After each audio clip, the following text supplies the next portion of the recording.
Pure nitrogen कैसे बनाते हैं। अच्छा, ये बताएं क्लोरीन गैस को ड्राई करने के लिए क्या यूज करते हैं। Good morning students. आज पी ब्लॉक के कुछ बहुत ही इम्पोर्टेंट पॉइंट डिस्कस करेंगे, क्योंकि पी ब्लॉक में कम से कम 5 या 6 क्वेश्चन नीट एग्जाम में आ सकते हैं। तो कोशिश करेंगे कि कुछ ऐसे पॉइंट टच करें जिनके एग्ज़ाम में आने के चांस ज़्यादा होते हैं। पहला पॉइंट ले रहा हूँ मैं, tri methyl amine and try silyl amine. अब ये नाम से अमाइन है तो लगता है कि दोनों ही बढ़िया बेस होंगे, दोनों ही पोलर होंगे, लेकिन ऐसा नहीं है। ट्राई मिथाइल अमाइन में होता है sp3 हाइब्रिडाइजेशन और ट्राई सिलाइल में sp2। ट्राई मिथाइल पिरामिडल होता है, पोलर होता है, जबकि try silyl amine trigonal planar compound है और नॉन पोलर होता है। तो ये बढ़िया सवाल है। अब इसमें यह भी क्वेश्चन है जो असर्शन रीजन बन सकता है कि try silyl amine sp2 hybridisation का क्यों है, क्योंकि नाइट्रोजन का लॉन पेयर बैक बॉन्डिंग में पार्टिसिपेट करता है। कार्बन डाइऑक्साइड और सिलिकॉन डाइऑक्साइड, इनके कंपेरिजन क्वेश्चन बनते हैं। कार्बन डाइऑक्साइड गैस है और इसमें पी पाई बॉन्ड होता है, और सिलिका सॉलिड है, इसमें केवल सिग्मा बॉन्ड होते हैं। कार्बन डाइऑक्साइड एक मॉलिक्यूलर सॉलिड बनाता है, जबकि सिलिकॉन डाइऑक्साइड खुद ही एक कोवेलेंट सॉलिड है या नेटवर्क सॉलिड है और बहुत ही कम रिएक्टिव होता है। तो ये ध्यान रखना है, CO2 sp हाइब्रिडेशन और SiO2 sp3 हाइब्रिडेशन, इनके हाइब्रिडेशन भी याद रखने हैं आपको। तो ये बढ़िया कंपेरिजन क्वेश्चन है CO2 और SiO2, क्योंकि दोनों के फार्मूले बहुत ज़्यादा मिलते जुलते हैं, तो अक्सर एक कन्फ्यूजन होता है। तो हमें एक क्वेश्चन ठीक से याद करना है। CO2 और SO2, इनके भी कंपेरिजन क्वेश्चन बन सकते हैं। दोनों गैस हैं, दोनों एसिडिक हैं, लेकिन SO2 ज़्यादा एसिडिक है, पर इनमें डिफरेंस बहुत है। डिफरेंस ये है कि CO2 sp हाइब्रिडाइज होती है और SO2 sp2। CO2 non polar gas है, जबकि SO2 एक पोलर गैस है। CO2 आगे ऑक्सीडाइज नहीं होती, लेकिन SO2 आगे SO3 में ऑक्सीडाइज हो जाती है, माने SO2 एक रिड्यूसिंग एजेंट है।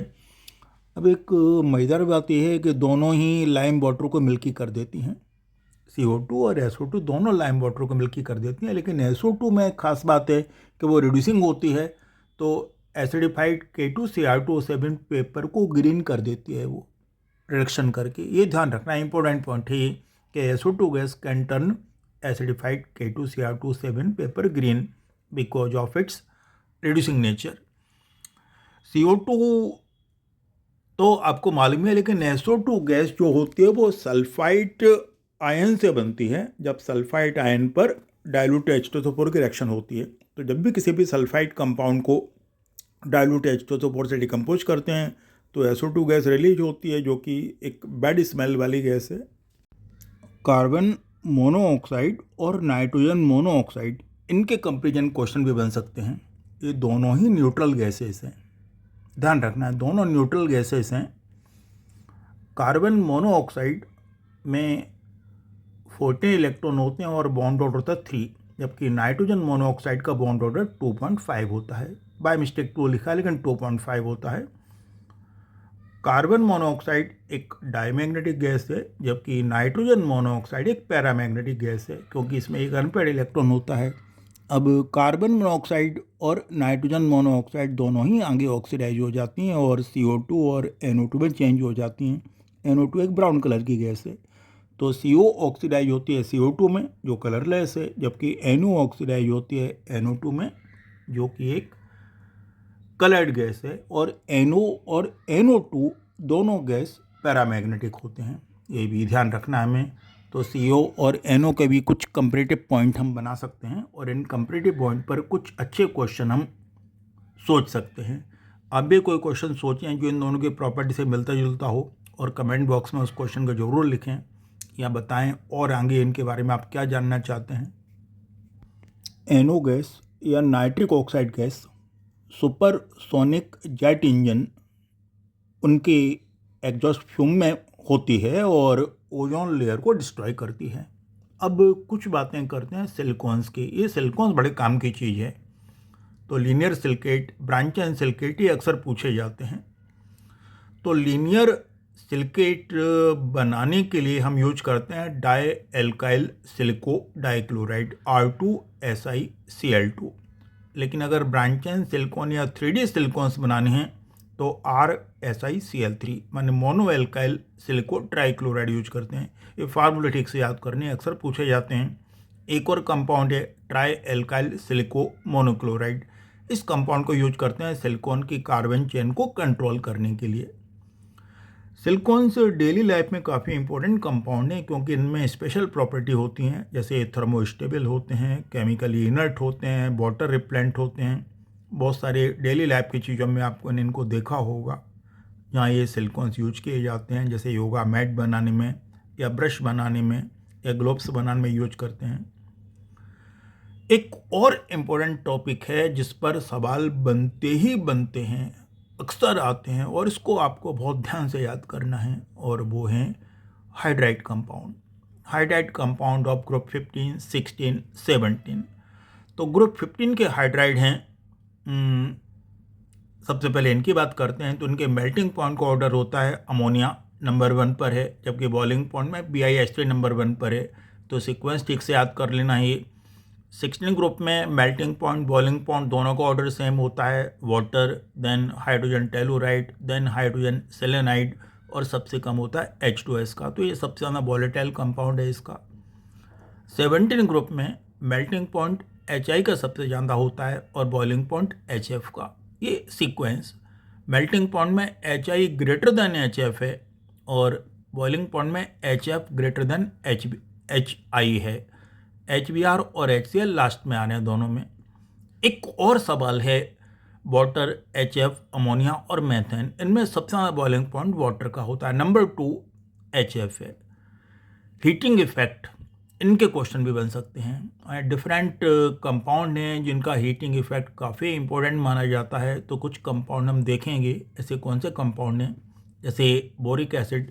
बोरिक एसिड को हीट करें तो सबसे पहले बनता है मेटाबोरिक एसिड, फिर पायरोबोरिक एसिड और लास्ट में बोरॉन ट्राइऑक्साइड, जिसे बोरिक एनहाइड्राइड भी कहते हैं। ऑक्जेलिक एसिड को हीट करने पर CO और CO2 दोनों बनते हैं, जबकि फॉर्मिक एसिड से केवल कार्बन मोनोऑक्साइड बनती है। लेड नाइट्रेट को हीट करने से लेड मोनोऑक्साइड, ऑक्सीजन और NO2 बनते हैं। ऑक्सीजन और NO2 दोनों पैरामैग्नेटिक होते हैं। अमोनियम नाइट्रेट को हीट करके लाफिंग गैस बनाते हैं और NH4NO2 को हीट करके नाइट्रोजन गैस बनाई जाती है। वैसे आपको याद होगा अमोनियम डाइक्रोमेट से केमिकल वोल्केनो बनाया जाता है। तो ये पॉइंट्स आपको ठीक से याद करने हैं।